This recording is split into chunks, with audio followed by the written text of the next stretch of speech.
Hello everyone. आज हम topic करेंगे issue of debentures as collateral security.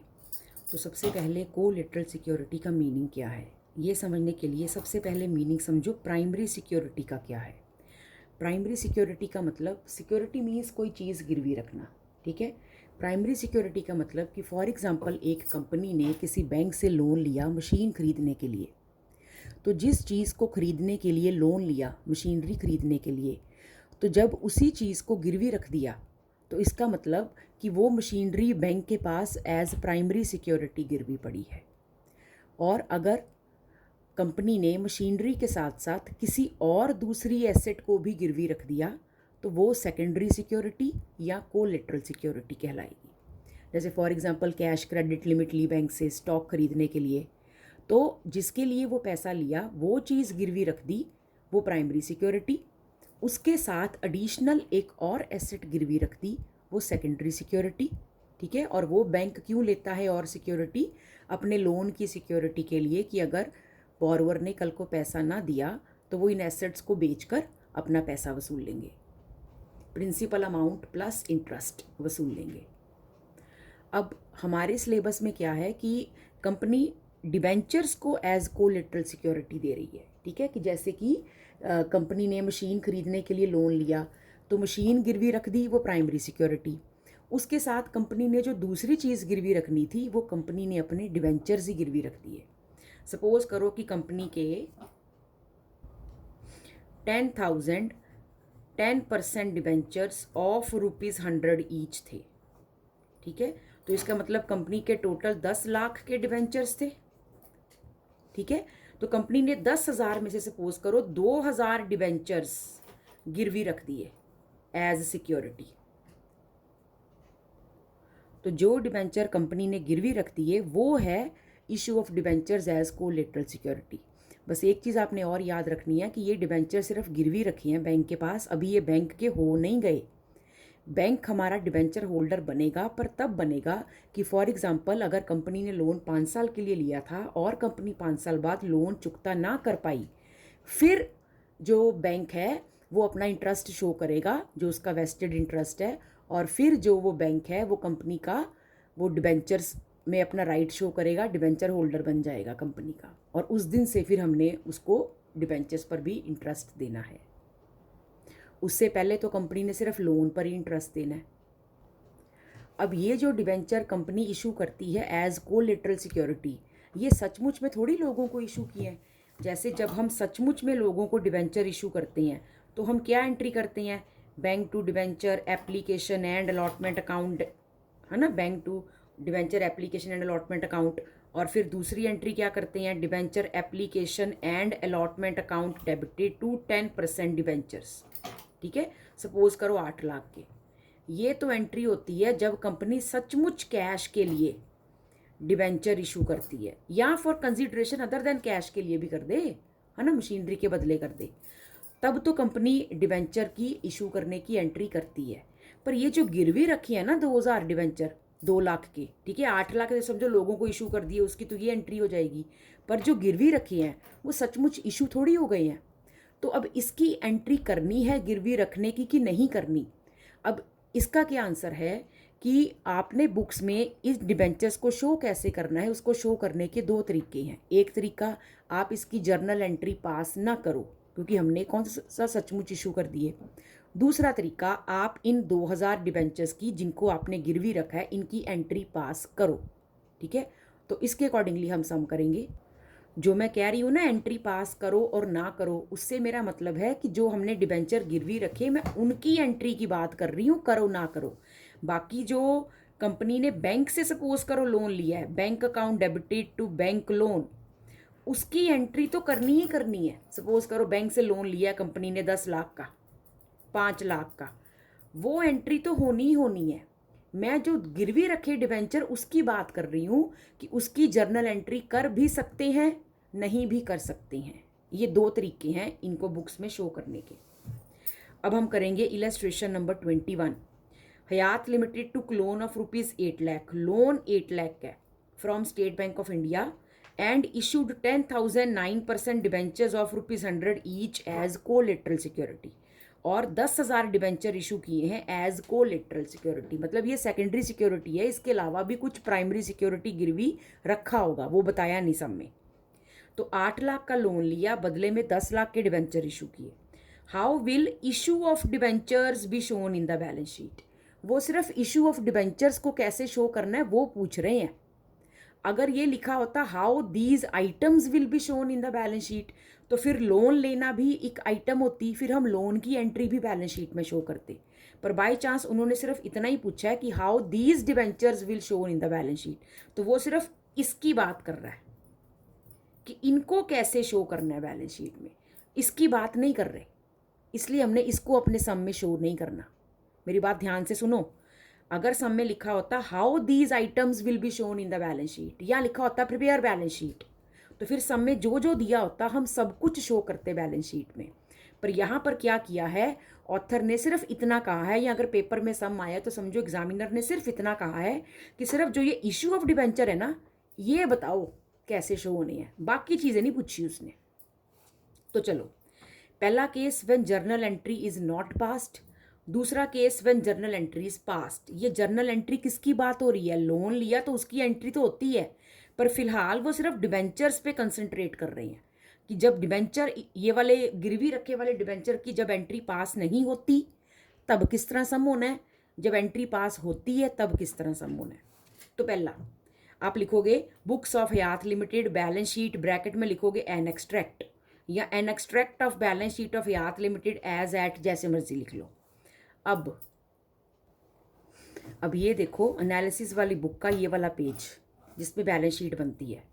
अब आप बताओ, जो डिबेंचर्स हैं वो कंपनी के लिए लॉन्ग टर्म लोन है, लॉन्ग टर्म लोन यहाँ नॉन करंट लायबिलिटीज़ में शो होंगे, ठीक है, ये बैलेंस शीट का पेज याद करने को कहा था ना आपको, और नॉन करंट लायबिलिटी में लॉन्ग टर्म बोरोइंग्स की हेडिंग के नीचे शो होंगे। कोई बैंक लोन लिया है लॉन्ग टर्म या डिबेंचर इशू किए हैं, वो सारे यहाँ शो होंगे। और फिर ये बैलेंस शीट की हेडिंग नॉन करंट लायबिलिटी के नीचे लॉन्ग टर्म बोरोइंग, और लॉन्ग टर्म बोरोइंग की डिटेल इसके अंदर लॉन्ग टर्म लोन है, बैंक लोन है, डिबेंचर है, पब्लिक डिपॉजिट है, क्या क्या है लॉन्ग टर्म लोन्स है, वो सारी डिटेल कहाँ बनेगी? नोट्स टू अकाउंट्स में, ठीक है। अब ये देखो, ये रही balance sheet, equity and liability के नीचे नॉन करंट लायबिलिटी की हेडिंग है, इक्विटी एंड लायबिलिटी के नीचे नॉन करंट लायबिलिटी की हेडिंग है, ठीक है, दिख रहा है ना आपको, ये मैं कट्टे कट्टे दिखा रही हूँ, ठीक। उसके बाद उसके नीचे लॉन्ग टर्म बोरोइंग, उसके नीचे लॉन्ग टर्म बोरोइंग। अब नोट्स टू अकाउंट्स बनाएंगे, यही हमारा नोट नंबर 1 है। तो लॉन्ग टर्म बोरोइंग के नीचे उसने सिर्फ how these issue of debenture भी shown in the balance sheet पूछा है, लोन का नहीं पूछा। तो हम क्या करेंगे, loan from State Bank of India, ठीक है। तो एक तो कंपनी की बैलेंस शीट में लोन शो होगा, और ये डिबेंचर कैसे शो होंगे? ये डिबेंचर सिर्फ गिरवी रखे ना, एंट्री तो फर्स्ट केस में पास नहीं करनी हमने, तो कैसे शो करेंगे? सिर्फ आप ब्रैकेट में नोट दे दोगे, जर्नल एंट्री कोई नहीं पास करोगे। तो कैसे लिखोगे? Secured by issue of, bracket में बता दोगे कि ये जो लोन है वो सिक्योर्ड बाय किस चीज़ को गिरवी रख के मिला है? Secured by issue of 10,000 semicolon 9% debentures of ₹100 each as collateral security. तो ब्रैकेट में क्या बता दिया कि ये जो लोन है वो 10,000 9% डिबेंचर्स ऑफ ₹100 ईच, इनको गिरवी रख के ये लोन मिला है। ये आपने सिर्फ एक लाइन में बता दिया, एंट्री कोई नहीं की, ना जर्नल ना लेजर, कुछ नहीं बनाया। तो 8 लाख का लोन है, लॉन्ग टर्म बोरोइंग में 8 लाख, डिबेंचर की एंट्री नहीं ना पास की, इस कारण जब जर्नल नहीं बनाई तो लेजर अकाउंट में डिबेंचर का नाम नहीं आया। दूसरा case, when journal entry is passed, अगर इन डिबेंचर्स की एंट्री पास करनी है, अगर सच में डिबेंचर इशू हो तो ये वाली 2 एंट्रीज पास होती है ना, bank to debenture application allotment, debenture application allotment to debenture. अगर सचमुच डिबेंचर इशू हो तो ये होती है, ये सचमुच थोड़ी इशू हुए हैं, ठीक है, ये तो सिर्फ गिरवी रखे हैं, ठीक है। तो अब क्या एंट्री पास करेंगे? 2-9% डिबेंचर्स, ठीक है, डिबेंचर्स तो 9% है ना, 2-9% डिबेंचर्स, जैसे यहाँ पर 2 डिबेंचर करते हैं, पर इसके बदले बैंक में पैसा थोड़ी आया है, तो डिबेंचर्स तो क्रेडिट होंगे, आप एंट्री पास करोगे डिबेंचर इशू करने की, तो डिबेंचर तो फेस वैल्यू से क्रेडिट होंगे, है ना। 10,000 डिबेंचर्स मल्टीप्लाई 100 रुपया फेस वैल्यू। याद करो, मैं बार बार बताती हूँ कि 2 डिबेंचर के आगे हमेशा फेस वैल्यू आती है, वो आ गई। अब डेबिट क्या करूँ? डेबिट बैंक तो नहीं कर सकती क्योंकि पैसा कौन सा आया है, तो सिर्फ गिरवी रखी हैं, सचमुच थोड़ी लोगों को पैसे लेकर इशू कर दिए हैं। तो डेबिट हम करेंगे एक suspense account, debenture suspense account debited, इसको डेबिट कर देंगे टू 9% डिबेंचर्स कितने 10 लाख। इसको मैंने डेबिट, ये वाली एंट्री पास हुई। अगर एंट्री पास करने को कहेंगे तो ये वाली एंट्री पास करेंगे, ये एंट्री पास होगी डिबेंचर सस्पेंस टू डिबेंचर। अब टू डिबेंचर मतलब डिबेंचर क्रेडिट हो रहे हैं, तो क्रेडिट बैलेंस होता है या इनकम्स का या लायबिलिटीज़ का, तो ये क्या है लायबिलिटी है। अब जब आप बैलेंस शीट बनाओगे जैसे लॉन्ग टर्म बोरोइंग, इसके अंदर नोट्स टू अकाउंट्स में लोन तो शो होगा ही होगा, जो लिया है लोन तो शो होगा ही होगा, प्लस ये 10 लाख के डिबेंचर भी देखो कैसे शो करने हैं। ये देखो balance sheet, equity and liability, non current liability, long term borrowing, notes to accounts में आए। ठीक है, जब नोट्स टू अकाउंट्स में आए तो लॉन्ग टर्म बोरोइंग में एक तो लोन जो स्टेट बैंक से लिया वो शो किया 8 लाख का। उसके बाद 10,000 9% debentures of ₹100 each issued as collateral security 10 lakh. पर ये अमाउंट कॉलम में नहीं लेके जाना क्योंकि सचमुच नहीं ना ये इशू किए। उसी में से डिवेंचर, ये बैलेंस क्रेडिट होता है क्योंकि ये डिवेंचर देखो एंट्री में क्रेडिट हुए हैं, और डिवेंचर सस्पेंस अकाउंट डेबिट हुआ है ना, तो क्रेडिट में से डेबिट बैलेंस माइनस कर देंगे, लेस डिवेंचर सस्पेंस। तो 10 लाख में से 10 लाख माइनस किया तो बचा क्या, निल। तो total long term borrowing 8 lakh की ही बची, तो लॉन्ग टर्म बोरोइंग शो कर दी 8 लाख। तो ये वो तरीका है जिसमें कि हम डिबेंचर्स को शो करते हैं। बाकी जो एक और जर्नल एंट्री है ये वाली, बैंक टू बैंक लोन, ठीक है, ये वाली एंट्री जो 8 लाख का लोन लिया है वो वाली एंट्री इसमें भी पास होनी है, और बैंक टू बैंक लोन ये वाली एंट्री इसमें भी पास होनी है क्योंकि लोन तो लिया ही है ना दोनों केसेस में, है ना, ये वाली एंट्री दोनों केसेस में। बाकी कौन सी वाली जर्नल एंट्री पास करनी है या नहीं करनी है वो डिबेंचर वाली एंट्री की बात कर रहे हैं। बैंक टू बैंक लोन वाली एंट्री तो आपने करनी ही करनी है। और अगर मैंने गिरवी रखने वाले डिबेंचर की एंट्री पास की तो भी कौन सा बैलेंस शीट में लॉन्ग टर्म बोरोइंग का अमाउंट बढ़ गया, वो तो 8 लाख ही रहा, पहले भी 8 लाख ही था, है ना, वो तो पहले भी 8 लाख ही था। सिर्फ फ़र्क क्या पड़ा, फ़र्क ये पड़ा कि बस बैलेंस शीट में वो डिबेंचर पहले मैंने शो किए 10 लाख के, उसी में से डिबेंचर सस्पेंस माइनस कर दिया, बचा तो फिर 0, लोन ही बस शो हुआ। अब अगली इलस्ट्रेशन नंबर 22, इसमें क्या है, जी लिमिटेड ने इशू किए 10,000 10% debenture as collateral security for a loan of 8 lakh from Dena bank. 10 lakh के डिबेंचर इशू किए 8 लाख के लोन के लिए, और company was unable to repay the loan, और कंपनी वो लोन वापस नहीं कर पाई। ठीक है, on which interest payable was 2 lakh as on 31 March 2021, और 2021 तक आते आते पता नहीं कब लिया था वो नहीं बताया, ठीक है, पर 2021 तक आते आते क्या हुआ, वो 8 लाख का लोन उस पर 2 लाख का तो इंटरेस्ट ही बन गया, पता नहीं कितने साल पहले का लिया होगा, और कंपनी वो लोन वापस नहीं कर पाई। और इंटरेस्ट इज पेएबल है, पेएबल मतलब पेड नहीं है, पेएबल मतलब वो भी अभी पे करना है, तो इंटरेस्ट भी नहीं दे पाई। Dena bank on 31 March 2021 exercise the right vested in it. अब उन्हें वो राइट मिला हुआ था, उन्होंने उस राइट को एक्सरसाइज कर दिया, मतलब इंप्लीमेंट कर दिया। ठीक है, राइट तो था उनके पास कि अगर कल को कंपनी ने लोन वापस ना किया तो वो डिबेंचर्स को ले लेंगे, अपने नाम पर कन्वर्ट करा लेंगे। अब उन्होंने उसको एक्सरसाइज कर दिया उस राइट को, by way of debentures being issued as collateral security. वो डिबेंचर थे उसका उन्होंने राइट अब अपने नाम करा लिया। Pass journal entries on 31 March 2021, तो 31 मार्च 2021 वाले दिन को एंट्रीज पास करनी है, और ये कौन सा दिन है, जिस दिन वो लोन वापस नहीं कर पाए, उन्होंने हाथ खड़े कर दिए कि हमारे पास कुछ नहीं है, ना लोन है ना इंटरेस्ट है, और फिर अब बैंक क्या करेगा, उनके डिबेंचर्स अपने नाम कर लेगा। तो बस उस दिन वाली एंट्री करनी है, उससे पहले लोन कब लिया था, कब डिबेंचर इशू किए थे, वो तो एंट्रीज पूछी नहीं। क्या पूछा है कि पास एंट्रीज ऑन 31 मार्च 2021, वो वाली करनी बस।